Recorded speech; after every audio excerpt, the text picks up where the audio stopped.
Continuity के 9वें अंक में आप सबों का स्वागत है स्टूडेंट्स। आज हम लोग इस अंक में पढ़ेंगे नॉन रिमूवेबल डिसकंटिन्यूटी। स्टूडेंट हमने previous part that means part number 8 में पढ़ा था टाइप्स ऑफ डिसकंटिन्यूटी, जिसमें हम लोग रिमूवेबल डिसकंटिन्यूटी को पढ़ा था। आज हम लोग इस अंक में पढ़ेंगे नॉन रिमूवेबल डिसकंटिन्यूटी। स्टूडेंट इसके 3 टाइप्स होते हैं, एक होते हैं फिनिट टाइप्स, दूसरे होते हैं इनफिनिट टाइप्स एंड तीसरे होते हैं ऑसिलेटरी। तो ये तीनों पार्ट्स को हम लोग इसमें कवर करने वाले हैं स्टूडेंट्स, और हम लोग इससे अब ये डिसाइड कर पाएंगे कि कोई डिसकंटिन्यूअस फंक्शंस रिमूवेबल है या नॉन रिमूवेबल, या मतलब टाइप फर्स्ट का है या टाइप सेकंड का है, दैट मींस काइंड 1 का है या काइंड 2 का है। तो आइए शुरू करते हैं। स्टूडेंट डिसकंटिन्यूटी 2 तरह के होते हैं, रिमूवेबल और नॉन रिमूवेबल। मतलब आज हम लोग पढ़ेंगे नॉन रिमूवेबल डिसकंटिन्यूटी। इससे पहले हम लोग पढ़े थे रिमूवेबल डिसकंटिन्यूटी को। मतलब स्टूडेंट्स ये नॉन रिमूवेबल डिसकंटिन्यूटी जो होते हैं वो 3 तरह के होते हैं। मतलब पहला होते हैं फिनिट टाइप्स, मतलब उसका वैल्यू क्या होता है, फिनिट आता है, मतलब LH लिमिट RH लिमिट वो क्या होता है, फिनिट लिमिट होता है, बट वो इक्वल नहीं होता, LH लिमिट RH लिमिट के इक्वल नहीं होता। मतलब यहाँ पर लिखेंगे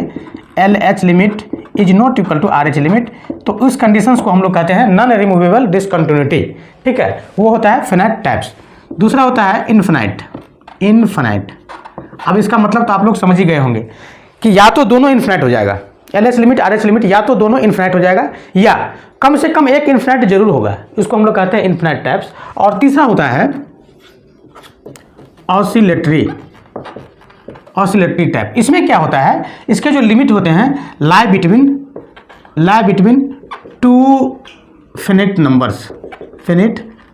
मतलब इसके जो लिमिट निकलते हैं, इसका जो वैल्यू निकलता है वो कहेगा कि 2 और 3 के बीच में, मतलब 2 फिनाइट नंबर के बीच में। अब 2 और 3 के बीच में तो बहुत सारी संख्याएं हैं, सो इसको कहेंगे कि ये इसका लिमिट एग्जिस्ट नहीं हुआ। हाँ, बट ये जो रिजल्टेंट वैल्यू देता है लिमिट का, वो देता है किसी 2 फिनाइट नंबर्स के बीच का ऑल नंबर्स, कोई भी हो सकता है, तो इस टाइप का देता है। तो इस कंडीशंस में को भी देखेंगे स्टूडेंट, आज तीनों कंडीशंस को हम लोग इस पार्ट्स में देखेंगे। तो फिनाइट टाइप्स को आज हम लोग पहले देखेंगे, फिनाइट टाइप्स डिसकंटिन्यूटी क्या होता है, मतलब नॉन रिमूवेबल डिसकंटिन्यूटी क्या होता है। इसमें हम लोग देखेंगे सबसे पहले फिनाइट में, जैसे कि एक एग्जाम्पल हमने ले लिया, चलिए फर्स्ट में हमने ले लिया 10 1/x। ठीक है, ये fx का वैल्यू है। चलिए y इक्वल टू लिख देते हैं, y इक्वल टू fx आप लोगों को समझ जाना है एट x टेंस टू 0। ठीक है, एट x टेंस टू 0। तो इसके लिए हम लोग क्या करते हैं, आप देखिए, आप यहाँ इन्वर्स आप लगा दीजिए, इन्वर्स आपको लगाना पड़ेगा। ठीक है, अब यहाँ देखिए, जब आप f0 प्लस लेते हैं उस स्थिति में देखिए कितना हो जाएगा, 10 इनवर्स 0 प्लस इन्फिनिटी हो जाएगा। इन्फिनिटी मतलब ये हो जाएगा π/2, सही है। और f0 माइनस ले लीजिए, तो यहाँ पर कितना 1/0 माइनस h, तो मतलब माइनस इन्फिनिटी, सो माइनस π/2। ठीक है, अब ये जो स्टूडेंट होगा वो 0 को टच ही नहीं कर रहा है, 0 से पहले भाग रही है, 0 से बाद में भाग रही है। हाँ, मतलब देख रहे हैं कि 0 से क्या हो रहा है, वो छोड़ के, दैट मीन्स ये जंप कर रही है, कितना जंप कर रही है, π/2 और π/2, that means a minus b, so ये पाई जंप कर रही है स्टूडेंट। ठीक है, तो अगर कोई जंपिंग वैल्यू जो होता है, कोई जंपिंग वैल्यू, बहुत ही इंपॉर्टेंट टॉपिक है स्टूडेंट्स, बहुत ही इंपॉर्टेंट पॉइंट्स है कि non negative difference between 2 limit, देखिए ये नॉन नेगेटिव है, non negative difference between 2 limit is called jump of discontinuity. तो इसको हम लोग कहेंगे jump of discontinuity, non negative है। लेकिन एक और कंडीशन है, फिनाइट नंबर ऑफ जंप, मतलब ये कितना बार जंप करेगी, तो अनंत बार करेगी, पता ही नहीं कितना बार करेगी, है ना। बट स्टूडेंट कि जब फिनाइट नंबर ऑफ जंपिंग हो, दैट मीन्स कहने का ये है कि अगर कोई फिनाइट नंबर से इतना और इतना के बीच में ही जंपिंग का नंबर्स लिखिए, कितना जंप किया, तो उस स्थिति में इसको हम लोग कहते हैं, वो जो जंपिंग होता है वो होता है पीस वाइज डिसकंटिन्यूटी, या इसको कह सकते हैं सेक्शनली डिसकंटिन्यूटी, मतलब ये होता है जंप का वैल्यू। अब इसी तरह से चलिए सेकेंड एग्जांपल हम लोग लेते हैं, y इक्वल टू जैसे लिया अंडर मॉड sin x/x। चलिए देखिए इसको, एट कितना पर x टेंस टू, चलिए 0 पर ले लेते हैं, तो f0 प्लस कितना होगा बताइए, f0 प्लस कितना आ जाएगा वैल्यू, देखिए 0 प्लस h, ये भी h मतलब 1। अब f0 माइनस कितना आ जाएगा, तो यह हो जाएगा माइनस h, सो यहाँ पर हो जाएगा -1, सही है। अब इसका जंपिंग कितना होगा, जंप ये भी हो जाएगा नॉन नेगेटिव। हाँ, नॉन नेगेटिव बोले तो जंप ऑफ डिसकंटिन्यूटी, ठीक है, ये जंप ऑफ डिसकंटिन्यूटी। तो इस तरह से हम लोग फिनाइट टाइप्स को पढ़े स्टूडेंट्स। सेकंड टाइप्स में हमारा है इनफिनाइट टाइप्स। इनफिनाइट टाइप्स को हम लोग कैसे देखेंगे, तो आइए यहाँ पर इनफिनाइट टाइप्स के लिए एक एग्जांपल्स हमने ले लिया स्टूडेंट्स। फर्स्ट में जैसे कि कोई फंक्शंस है F x equal to X upon x minus 1, इसको हम चेक करते हैं 1 पर, तो कितना जो एफ 1 प्लस कितना आ जाएगा बताइए, 1 प्लस 1 से ज़्यादा तो क्या हो जाएगा प्लस इन्फिनिटी, और एफ 1 माइनस 1 से कम के लिए कितना हो जाएगा, 1 से कम करेंगे तो ये हो जाएगा माइनस एच, ठीक है, 1 से कम ये हो जाएगा 1 minus H upon minus H, कितना आ जाएगा माइनस इन्फिनिटी। सही है, तो देखिए यहाँ पर या तो एक वैल्यू इन्फिनिटी होना चाहिए कम से कम, या दोनों वैल्यू इन्फिनिट हो जाना चाहिए। Infinity is not equal to infinite students.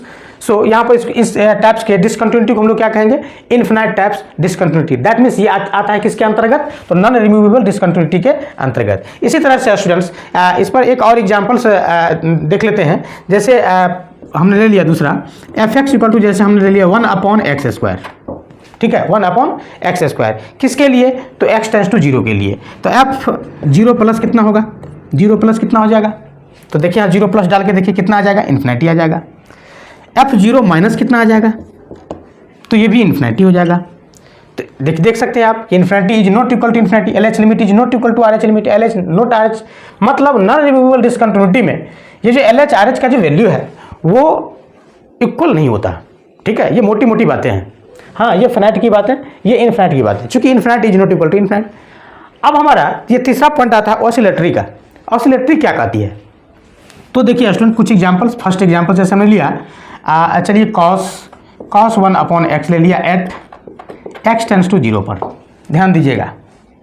तो कॉस 1 अपॉन एक्स का मतलब जैसे हमने कहा कि 0 प्लस में इसका वैल्यू कितना आएगा, तो देखिए कॉस 1 अपॉन 0 प्लस मतलब कॉस इन्फिनाइट का वैल्यू कितना, तो माइनस लाई बिटवीन, मतलब लाई बिटवीन -1 to 1, -1 और 1 के बीच का कोई भी वैल्यू, ठीक है। सो इसको हम लोग क्या कहेंगे, does not exist as it is oscillate -1 to 1। हाँ, इसको ये ऑसिलेट कर रही है किसके बीच में, -1 और 1 के बीच में। सो इसको क्या कहेंगे हम, डज नॉट एग्जिस्ट। इसको हम निकालना, ये वैल्यू निकालना हम लोग नहीं कहेंगे। सो यहाँ पर f 0 माइनस अगर करते हैं स्टूडेंट, ये तो आर एच लिमिट था हमारा, अब एल एच लिमिट के लिए फिर भी आपको दिख रहा है कि ये इन्फिनिटी हो जाए, कॉस इन्फिनिटी, ठीक है, या माइनस इन्फिनिटी, ठीक है। तो कॉस माइनस इन्फिनिटी बोले तो माइनस, देखिए क्या होगा, लाई बिटवीन वैल्यू क्या हो जाएगा, लाई बिटवीन -1 to 1। हाँ, अब आप कहेंगे कि सर माइनस इन्फिनिटी था, अरे तो यहाँ पर आप तुम माइनस से मल्टीप्लाई कर दो, ठीक है।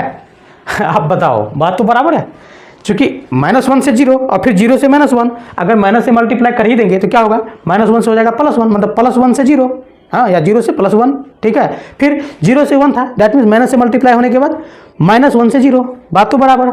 सो इसको क्या कहेंगे, लाई बिटवीन -1 to 1, इसको भी हम लोग कह देंगे डज नॉट एग्जिस्ट, ठीक है। और इस तरह से आपने देखा कि ये दोनों वैल्यू कभी बराबर नहीं होगा। इसमें आप कहेंगे कि सर 1/2 ले लीजिए, इसमें हम कहेंगे नहीं 3/4 लूंगा, ठीक है। इस तरह से L H limit is not equal to R H limit, ये ऑसिलेटरी पढ़ रहे हैं आप स्टूडेंट्स। इसी तरह से सेकंड एग्जांपल्स हम लोग देखेंगे, sine 1 upon X at x equal to 0, इसमें भी वही लफड़ा है। दैट मीन्स f 0 प्लस की बात करते हैं तो f साइन इन्फिनिटी हो जाएगा। सो लाई बिटवीन -1 to 1 का कोई वैल्यू, ठीक है, ऑसिलेट कर रही है -1 और 1 के बीच में। अगर आप 0 माइनस की बात कर रहे हैं तो यहाँ भी वही बात, ठीक है, माइनस इन्फिनिटी। सो अरे वही बात जैसा कि बताया था। सो यहाँ पर -1 to 1, ठीक है, तो यहाँ भी इसको कहेंगे हम डज नॉट एग्जिस्ट, इसका लिमिट ही एग्जिस्ट नहीं हुआ, ठीक है। हाँ, एग्जिस्ट हुआ भी तो आप देख रहे हैं कि -1/2 -1 से +1 के बीच का कोई भी वैल्यू, ठीक है। तो इस तरह से लिमिट को निकलना नहीं कहेंगे स्टूडेंट। और हमने देखा कि यहाँ L H limit are H limit के इक्वल भी नहीं हो रहा है, अगर लाई बिटवीन भी है तो इक्वल नहीं हो रहा है, तो उस कंडीशंस में हम लोग इसको कहेंगे ऑसिलेटरी डिसकंटिन्यूटी। तो इस तरह से आपने देखा स्टूडेंट्स नॉन रिमूवेबल डिसकंटिन्यूटी को, कि इसमें मेनली ये था कि L H limit are H limit के इक्वल नहीं होता था। जब कोई फिनाइट नंबर होता था तो L H limit are H limit के इक्वल नहीं होता था। इनफिनाइट में भी वही बात आपने देखा, चूंकि infinite is not equal to infinite, और इस तरह से इनफिनाइट में देखा कि कोई भी एक लिमिट जो है वो इनफिनाइट आ जाना चाहिए। तो इस टाइप्स के इनफिनाइट को नॉन रिमूवेबल डिसकंटिन्यूटी डिसकंटिन्यूटी को इन्फिनाइट नॉन रिमूवेबल डिसकंटिन्यूटी कहते हैं। ऑसिलेटरी में क्या होता था, तो किसी दो वैल्यू के बीच का, दो फिनाइट वैल्यू के बीच का कोई वैल्यू आता था, मतलब कोई निश्चित नहीं था कि यही आएगा। सो ये दो वैल्यू को दिखाता था कि हम इस दो वैल्यू के बीच में है, अब क्या है ये पता नहीं है, ठीक है। सो ऑसिलेटरी, तो इस तरह से आपने देखा कि डिसकंटिन्यूटी जो होता है, नॉन रिमूवेबल डिसकंटिन्यूटी, ये आप तीन टाइप्स को देखा। आइए कुछ एग्जांपल्स देखते हैं। देख पा रहे हैं f x equal to e to the power 1 upon x minus 1 upon e to the power 1 upon x plus 1 if x is not equal to 0। फिर है कि एफ एक्स का वैल्यू 0 कब, x equal to 0। So students यहाँ पर कह रहा है कि नॉट इक्वल और इक्वल, और किस पर चेक करने के लिए कह रहा है, तो 0 पर। सो यहाँ पर हम क्या करेंगे, f0 प्लस सबसे पहले ले लेंगे। f0 प्लस का वैल्यू बोलो तो limit h tends to 0 e to the power 1 upon h minus 1 e to the power 1 upon h plus 1। अब h का वैल्यू आप 0 रखेंगे, हाँ, लेकिन इन्फिनिटी बाय इन्फिनिटी का फॉर्म आ जाएगा student. So limit h tends to 0 e to the power 1 upon h को कॉमन ही ले लेंगे, तो 1 minus e to the power 1 upon h इस तरह से लिखेंगे। E to the power 1 upon h को कॉमन ही ले लेंगे, तो 1 plus 1 upon e to the power 1 upon h। अब h का वैल्यू आप 0 रख दीजिए, इससे इसको कैंसिल कर लीजिए, कितना आ जाएगा वैल्यू, 1 आ जाएगा, चूंकि ये इन्फिनिट है तो 1 आ जाएगा। इसी तरह से आप 0 माइनस को लगा के देखिए, तो लिमिट h टेंस टू 0, यहाँ कितना हो जाएगा तब, ये 0 माइनस का मतलब 0 माइनस h, तो यहाँ पर x के जगह पर 0 माइनस h मतलब माइनस h बैठाइए। So e to the power minus 1 upon h minus 1 upon e to the power minus 1 upon h plus 1। अब आप यहाँ पर h का वैल्यू 0 रखिए, e to the power minus infinity तो 0 आ गया, तो कितना लिखेंगे, माइनस 1 अपॉन 1 मतलब माइनस 1। आप यहाँ देख पा रहे हैं स्टूडेंट्स कि L H limit are H limit के इक्वल नहीं हो रहा है। एल एच लिमिट का वैल्यू हमारा कितना आया था, देख पा रहे हैं कि 1 आया था, ठीक है, और आर एच लिमिट का वैल्यू कितना आ गया है, सॉरी एल एच लिमिट का -1 और आर एच लिमिट का 1, तो देख रहे हैं कि दोनों इक्वल नहीं हो रहा है। सो इसको हम लोग क्या कहेंगे, इस टाइप्स के डिसकंटिन्यूटी को नॉन रिमूवेबल डिसकंटिन्यूटी, ठीक है। इसको फेनाइट टाइप कहेंगे या इनफिनिट टाइप कहेंगे, तो इसको स्टूडेंट ये फेनाइट नंबर है, सो इसको हम फेनाइट टाइप्स कह देंगे, ठीक है। चलिए अब इसी तरह से सेकंड क्वेश्चन हमारा 1 upon under mod x at x equal to 0। अरे बहुत अच्छा question. 1 upon under mod x का हम सबसे पहले ग्राफ ही खींच लेते हैं, ठीक है। ग्राफ से भी ये इसका भी ग्राफ हो सकता है स्टूडेंट, ओ और यहाँ पर y, इसका हम ग्राफ खींचेंगे तो इसका ग्राफ ये ऐसा हो जाएगा, इसका ग्राफ ऐसा हो जाएगा। ये है x इक्वल टू 0 से बड़ा और यह है 0 से छोटा के कंडीशन में। तो इस टाइप के ग्राफ में आप देख पा रहे हैं स्टूडेंट्स कि अगर x का वैल्यू यहाँ 0 रखते हैं तो वो कहाँ चला जाता है, इन्फिनिटी पर, मतलब ये दोनों कहाँ चली जा रही है, इन्फिनिटी पर। मतलब एल एच लिमिट का वैल्यू मतलब f0 प्लस का वैल्यू भी इन्फिनिटी और f0 माइनस का भी वैल्यू इन्फिनिटी, ठीक है। सो स्टूडेंट इन्फिनिटी को हम लोग क्या कहेंगे, नॉन रिमूवेबल डिसकंटिन्यूटी, और इसका जो टाइप्स होगा स्टूडेंट, किस टाइप का, नॉन रिमूवेबल में किस टाइप का, तो इनफिनाइट टाइप्स का, ठीक है। तो आई होप स्टूडेंट्स की वीडियो आपको समझ में आया होगा। अगर समझ में आया होगा तो अपने दोस्तों के साथ शेयर जरूर कीजिएगा।